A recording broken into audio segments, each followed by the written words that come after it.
My Uncle David was a unique and eccentric man, not in a deviant way, but rather in an endearing and unconventional sense. He was a kind and caring individual for most of his life, though also deeply sensitive and somewhat socially reserved. David never married, had children, or sought much company. He spent his life alone, working a mundane job in the civil service. An introvert to the core and possibly neurodivergent, he preferred solitude, channeling his energy into peculiar hobbies, some of which bordered on obsessions. One such fixation led him to purchase a model village, a decision that perfectly encapsulated his quirky nature. For those unfamiliar, a model village, or miniature village, is a charming yet increasingly rare attraction in the English countryside. These outdoor-scale models replicate towns or villages in painstaking detail, complete with miniature churches, homes, railways, canals, parks, and tiny figurines representing people, animals, and daily life. While their origins date back to the 19th century, model villages enjoyed peak popularity between the 1930s and 1950s. However, with the rise of modern digital entertainment, their appeal has waned, leaving only a handful of these quaint, magical exhibits in existence today. Uncle David, however, never viewed his model village as a business venture or tourist attraction. When he purchased it in the early 1990s, he seemed entirely indifferent to its financial prospects, driven purely by his own fascination. I won't reveal the location of Uncle David's model village, as it no longer exists, and I cannot promise the site is safe or free from the dark forces that once dwelled there. Still, I'll describe it as I remember. The village was called Mvili, a peculiar name with an ominous undertone that David insisted on keeping, respecting the tradition it came with. Built to a true 72 scale, Mvili recreated an English village from the late 19th to early 20th century with extraordinary attention to detail. The main street featured a classic Anglican church with a tall steeple, a tidy town hall with a copper, domed roof, and a schoolhouse with large glass windows. Surrounding these were small, quintessentially English businesses, including a butcher's shop, a grocer's, a village pub, a bank, and a post office, all meticulously crafted to reflect a bygone era. Beyond the main street, the residential areas featured a mix of quaint cottages and Georgian townhouses, complete with tiny flower beds and white picket fences. At the village's edge stood the manor house, a grand 4-story building with stained glass windows, turrets, and impeccably landscaped grounds. A tree-lined avenue led to its gates, while a purpose-built stream meandered nearby, enhancing the idyllic countryside setting. Further along the stream, a windmill, designed in a Dutch style yet seamlessly fitting the village's ambience, added another layer of charm. To the south of the village was a railway station, complete with a long platform, a red brick station house, and a stationary steam locomotive, its carriages divided into first, second, and third class compartments. Finally, there were the figurines, tiny villagers that brought life to Mvili. Each figure was uniquely crafted and assigned a role or identity, from the lady of the manor and the local butcher to the vicar, the grocer's wife, and the train conductor. Together, they created the illusion of a bustling, happy community going about their daily lives. Everything in Mossville seemed perfectly ordered and peaceful, a tranquil oasis in an otherwise chaotic world. At least, that's what we once believed. As you've probably guessed, I spent a lot of time in Mvili during my childhood. My parents would often take my sister and me there when we were young, before their eventual divorce. I remember how magical it felt back then. Uncle David was always thrilled to have us visit and delighted in sharing his model village with us, weaving stories about each building, feature, and figurine. He was a strict man, though, and he made it clear that we were not to mess with his beloved village. I recall one instance when my sister and I accidentally damaged the roof of the model church while playing. Uncle David was furious and his reaction scared us. At the time, we didn't fully grasp why he cared so deeply about his village. Looking back, it's clear that David struggled with many issues, but as children, We didn't see that. As time passed, my sister and I grew up, and our visits to Maville and to Uncle David became less frequent. I regret it now, but as a moody teenager, the last place I wanted to spend my time was in what I saw as a boring old model village. Meanwhile, Uncle David's mental health seemed to decline. After taking early retirement from his job, he became even more fixated on building and maintaining Veal. For a while, he opened it to the public, charging a small admission fee for families to visit on weekends and holidays. But eventually, he grew tired of the visitors, frustrated by how disruptive they could be, and decided to close Mville to the public. It became his private sanctuary. Over the years, Uncle David became a complete recluse. He distanced himself from nearly everyone, including most of his family and the few friends he had. My mother was one of the few who still visited him, primarily to check on his well-being, but even she was met with a cold reception more often than not. To this day, I don't know what drove David to withdraw so completely from the world. Perhaps it was a personal loss or heartbreak we were unaware of, or maybe he just couldn't cope with the pressures of life. Whatever the reason, his life seemed to spiral toward a tragic conclusion. That brings me to the summer of 2001. My mother hadn't heard from David in about 2 weeks. Although she often called him, he rarely answered or returned her calls. One day, she decided to visit his cottage. When no one answered the doorbell or her persistent knocking, she grew concerned and used her spare key to enter, but David wasn't there. At first, she tried to stay calm, though alarm bells were already ringing. Uncle David rarely, if ever, left the house. Her worry deepened when she drove to the Ville site and found his workshop empty. Worse, the once pristine model village was in ruins.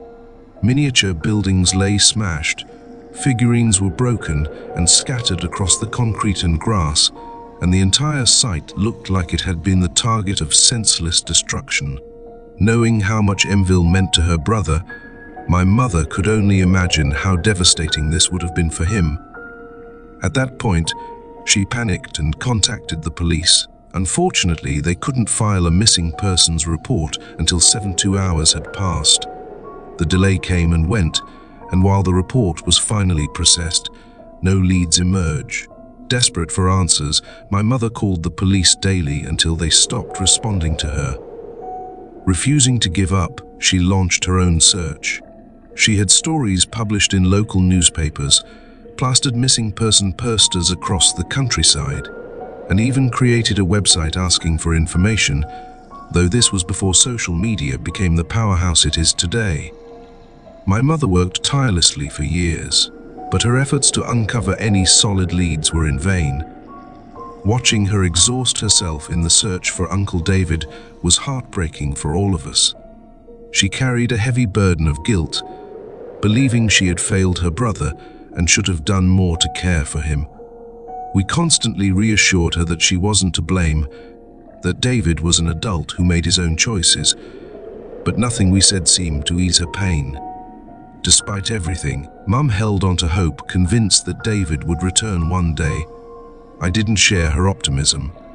My uncle had always been a troubled man, and I feared he had chosen to end his life in some remote location, possibly swept out to sea, which explained why his body was never found. I believe the rest of the family quietly agreed with my theory, but none of us dared voice it aloud. We knew it would shatter my mother's heart.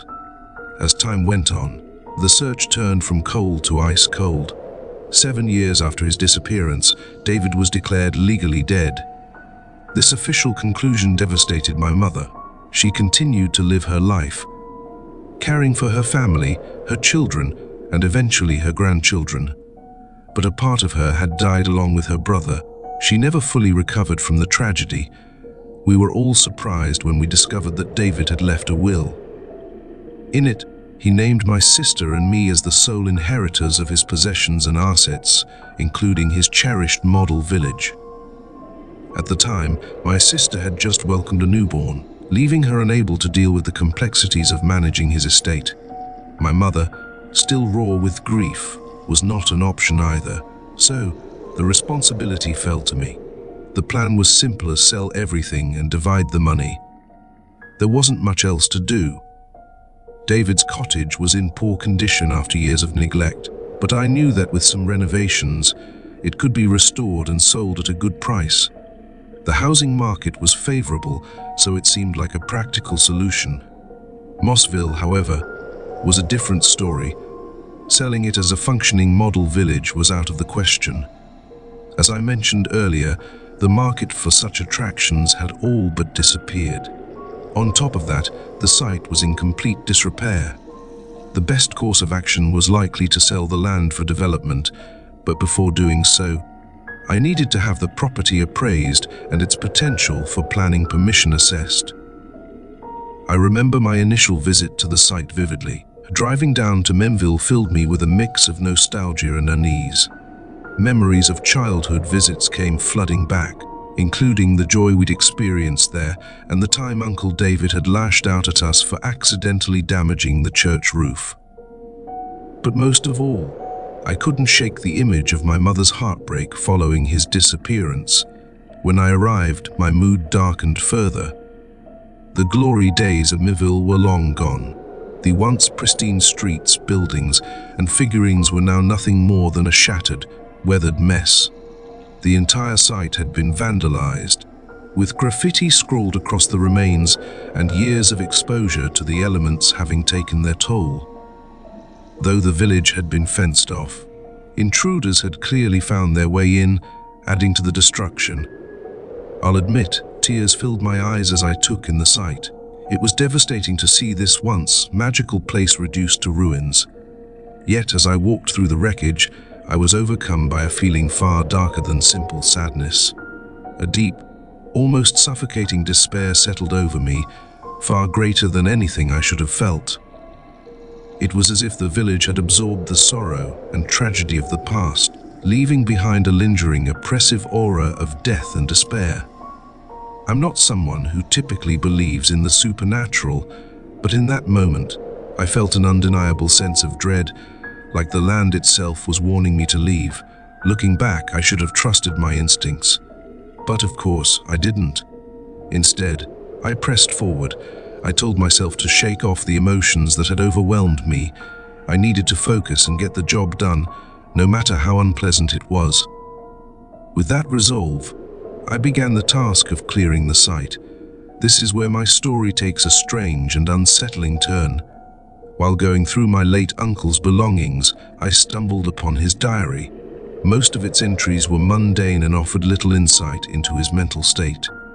However, when I reached the final entries, written in the days leading up to his disappearance, I found answers to some of my questions, though they raised many more. You might wonder how such a crucial item remained undiscovered all these years, even as my mother and the police searched for answers. Truthfully, I don't have an explanation. All I can say is please read on and judge for yourself. What follows is my Uncle David's diary entry from July 9, 2001. To 7,000 and to thy 9th July 2001, the weather was rather pleasant today. It started cloudy but brightened up in the afternoon. A welcome change after several days of rain. This was fortunate as I had plenty of work to do. I spent the morning in my workshop, completing new villages and touching up the paint on some of the older ones.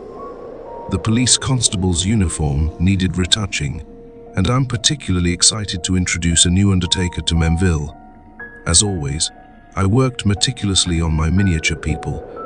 Precision and attention to detail are everything in this craft. In the afternoon, I took advantage of the sunshine to work in the village itself. I polished the dome of the town hall and replaced 3 trees in the manor house grounds. Much to my frustration, I found evidence that the stray tomcat had been in the village again. Though I didn't see the little menace, its presence was clear from the scratch marks on the church walls and figurines displaced and scattered along the street. The blatant disregard infuriated me.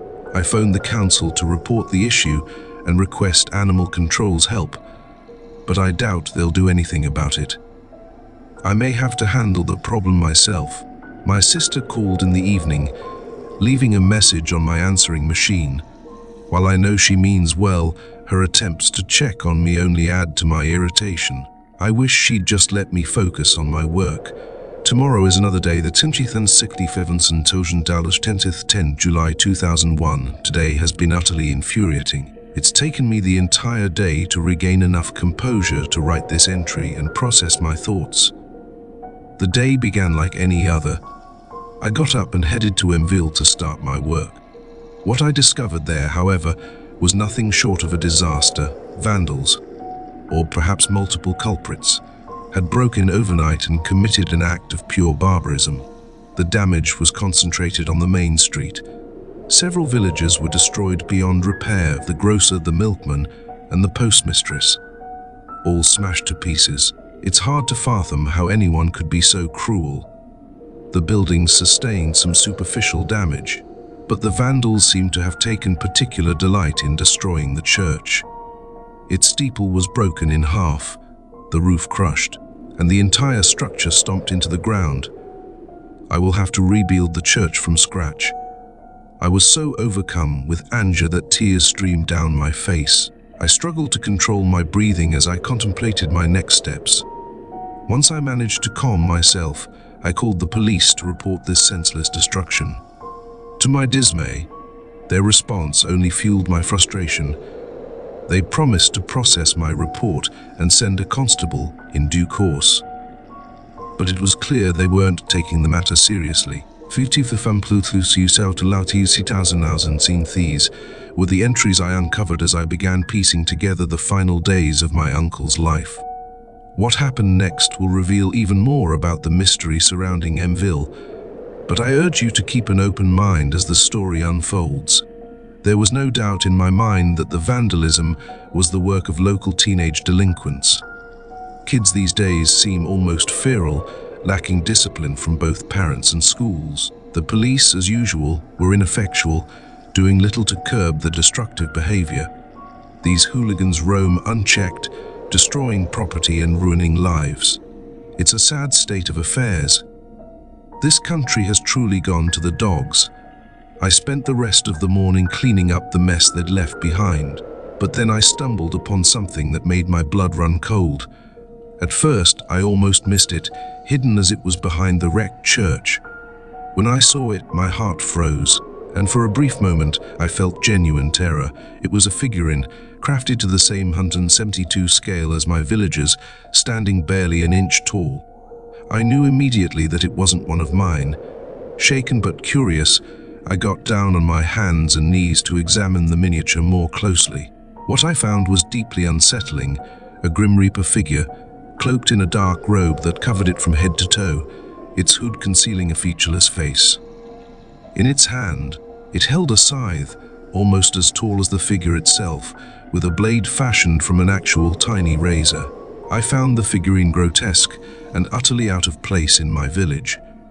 Never would I include something so macabre, but its presence raised an unnerving question. Who had left it there and why? My initial theory about teenage vandals suddenly felt inadequate. This act seemed too deliberate, too precise.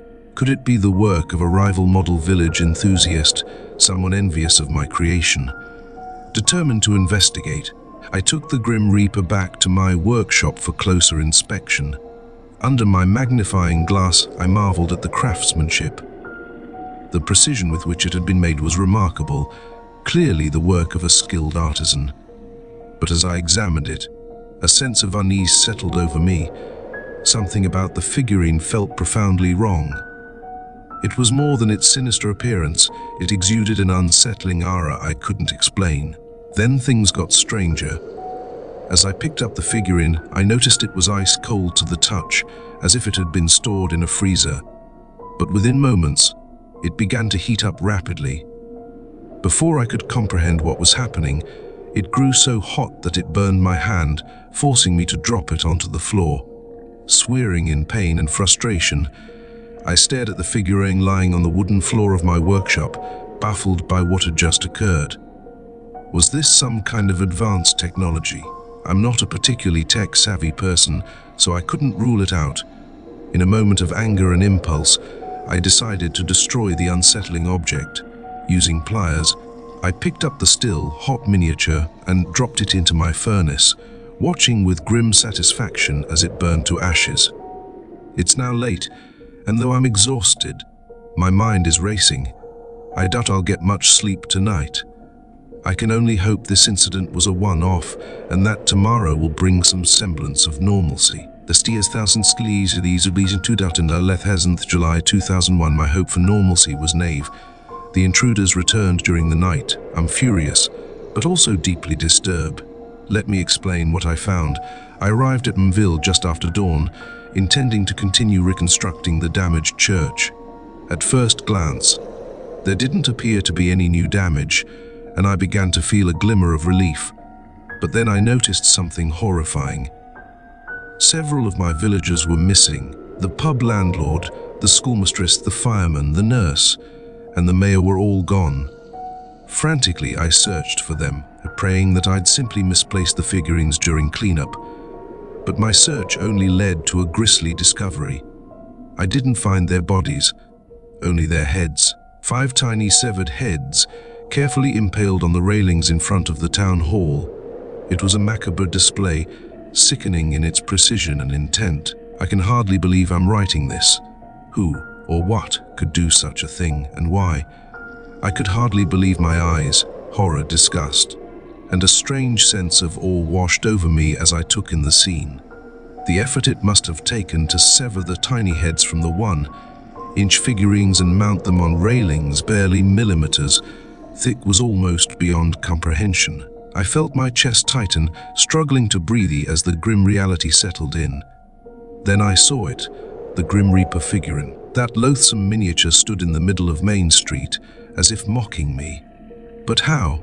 It couldn't possibly be the same figure I had burned the day before. I had watched it turn to ash with my own eyes. Frozen in place, I stared at the miniature, dread pooling in my stomach. Then the thought hit me, whoever was behind this must have made multiple copies of the figurine to torment me. Paranoia crept in as I scanned the area, convinced that my tormentor might be watching me from the shadows, relishing my confusion. But I reassured myself. Surely, the vandal wouldn't have the nerve to confront me in broad daylight. They'd wait for nightfall. That was fine with me. Next time, I would be ready.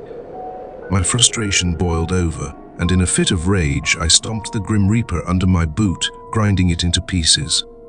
Enough was enough. That night, I would stand guard over Miville and catch this vandal in the act. They would regret ever crossing me. The tutti consenti cuthanti sausi tukandis declitamti tooltwith July 2001. I am in hell. Is this real? I don't understand what's happening, and I've never been more terrified in my life. I stayed by the village all night, determined to confront whoever or whatever was destroying it. But at some point, exhaustion overtook me, and I fell asleep on the grass beside Miville. When I woke, it was immediately clear that something was terribly wrong. The grass I had been lying on was now as tall as I was. I stared in disbelief, my mind refusing to process what I was seeing. The ground beneath my feet loomed large, and mud clung to my boots as I pushed my way through towering blades of grass. The sight of a dandelion twice my height nearly stopped my heart. But that was only the beginning of the nightmare. As I trudged through the dense grassland, I saw the soil ahead of me begin to shift. Something huge was burrowing upward. I stumbled backward, recoiling in fear as a massive, slimy creature emerged. It took a moment to recognize what I was looking at. Pink, segmented form writhing its way out of the dirt. It was an earthworm, but impossibly large, easily as long as I was tall and as thick as my thigh. Paralyzed with fear, I could only watch as the grotesque creature blindly slithered toward me. Then, out of nowhere, a colossal shadow fell over me. A deafening squawk pierced the air, so loud it made my ears ring. I looked up to see a gigantic winged creature descending, its talons outstretched. The bird struck with terrifying precision, impaling the earthworm and lifting it effortlessly into the air. My jaw dropped as I realized what I was looking at. A sparrow, its brown and white feathers unmistakable.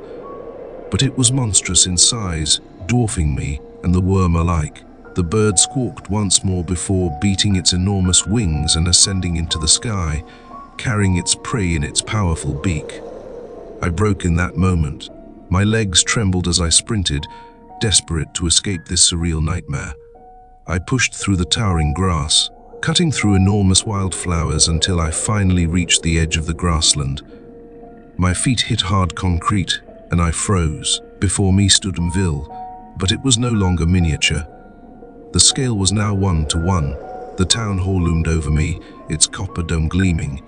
The wrecked church stood tall, its steeple broken but still intimidating, and the villagers, they were my height, their lifeless forms eerily still.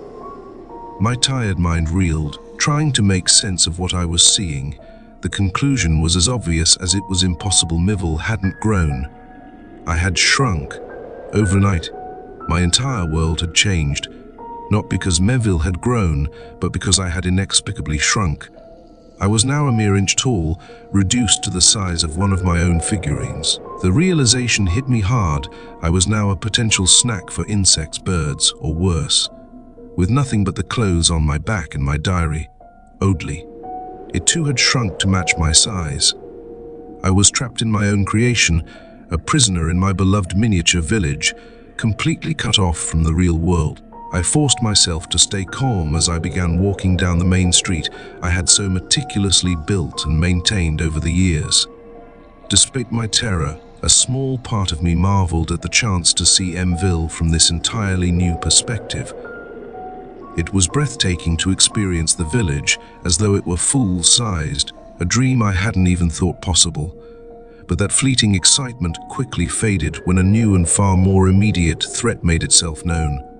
A familiar sound, a low, ominous hiss, shattered the silence, amplified 100-fold in my shrunken state. I froze and looked up, my blood running cold. It was the stray black tomcat, the same feline that had been causing me trouble for weeks. When I was 6 feet tall, the cat was little more than a nuisance, easily scared off. But now, in my diminished form, it loomed over me like a monstrous predator. To me, the cat was now the size of a T-Rex, its piercing green eyes fixed on me with predatory intent. My heart raced as the beast pinned its ears back and crouched, preparing to pounce. Its enormous paws thudded against the concrete main street as it charged toward me, the ground trembling beneath its weight. I had no choice but to run for my life. Desperation drove me forward as I sprinted toward the town hall, my only hope for safety. I barely made it inside, diving through the doorway just as the cat reached the entrance. The creature glared into the tiny doorway with its glowing, hungry eyes, its massive jaws parting to reveal sharp fangs that could shred me in an instant. Then it shoved its paw through the doorway, claws extended, blindly swiping at me. I screamed and scrambled backward, pressing myself against the far wall, just out of the cat's reach. The predator continued its relentless assault, trying to break inside, but the structure held firm. I hoped the cat would eventually lose interest and move on to easier prey. But instead, it settled onto the main street, just outside the town hall, lying in wait, its eyes never leaving the doorway. It was as if the beast held a personal grudge against me and wouldn't rest until I was devoured. As I sit here writing this, I am trapped. There is no food, no water, and no hope of rescue. I am utterly alone, terrified, and unsure how I will make it out of this alive. Tathishan Takantatu Stu Sudra Sodan 12th July 2001 evening just after dusk, something remarkable happened. The cat left, but not casually. It fled.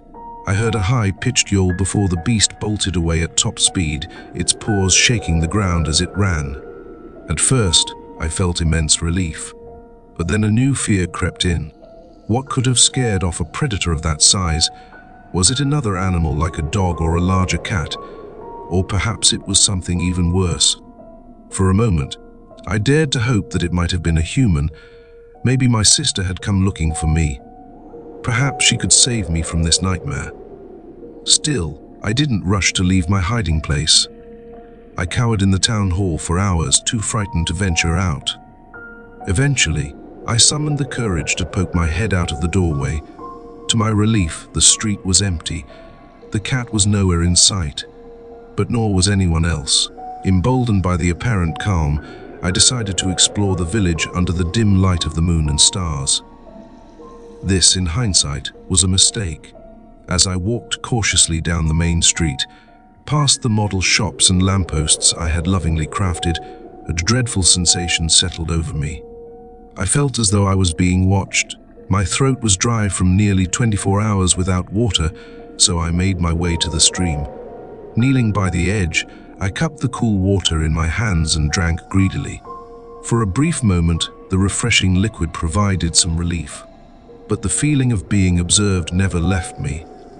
And in the stillness of the night, I realized I was not alone. I felt a brief moment of relief after drinking from the stream, but when I raised my head, I saw it, the Grim Reaper figurine. It stood just behind the gate to the manor house, gazing down at me from the hillside. This was the third time it had appeared, but now it was no longer the tiny model I could crush underfoot. The Reaper was now my size, its imposing figure towering over me in the moonlight. I froze in place, my body trembling. I was certain this sinister figure, whatever it truly was responsible for my predicament. Somehow, I felt it had used some form of dark magic to reduce me to this puny stature. I can't fully explain it, but a wave of cold terror coursed through me in that moment. I believed I was in mortal danger. Without thinking, I turned and ran, sprinting back to the town hall as fast as my legs could carry me. Once inside, I slammed the door shut and barricaded myself in. I've remained here ever since, cold, hungry, and terrified. I don't dare leave again, at least not until dawn. All I can do now is hope and pray for a miracle. Sector 2000 the dough, 20th July 2001, time unknown, my God. Hell has come to my door. I write this in desperation, knowing these may be my final words. I managed to sleep briefly, but I woke in the early hours to a sound that froze my blood. When I looked out the window, I saw my worst nightmare brought to life. My villagers had come to life. There they stood, gathered on Main Street, the artisans, the school children, and all the professions, even the 5 headless figures that had gone missing before. They were all there, forming a menacing mob. Those who still had their heads were grotesquely altered. Their wanzant smiles had twisted into gaping, silent screams, and their eyes, once friendly, now glared with anger and malice. Leading the mob was my nemesis, the Grim Reaper. He stood tall at the forefront, scythe in hand, pointing the sinister weapon directly at me. Then it began. The Reaper lowered his scythe in a deliberate motion, pointing it toward the town hall. It was a signal, a command. To my horror, the villagers suddenly came to life, lurching forward in unison. Their movements were slow and jerky, almost mechanical, but there was no mistaking their intent. They were coming for me. I am cowering inside as I write this, trembling with fear. They are banging on the doors and windows, trying to break in. There is no escape. To whoever finds this journal, please get word to my family, to my sister, my nephew, and my niece. I'm so sorry for pushing you away. I love you all. These are likely my final words. That was my uncle's last entry, and I don't mind admitting that it brought me to tears. You're probably wondering how I came to find his diary. In many ways, it was sheer chance. While clearing the site, I came across the journal. It had been shrunk to a miniature size, barely a quarter of an inch in dimension. I could easily have thrown it out with the other tiny models, but something about it caught my attention. As I held it in my palm, I felt a strange connection to my uncle, a pull that urged me to take a closer look. To read the diary, I had to acquire specialized equipment, including a powerful microscope. What I uncovered was almost beyond belief. Yet, as I read his final words, I knew in my heart that they were true. I never told my mother about the diary or what I discovered. I couldn't bear to add to her grief. She went to her grave never knowing the truth about David's fate.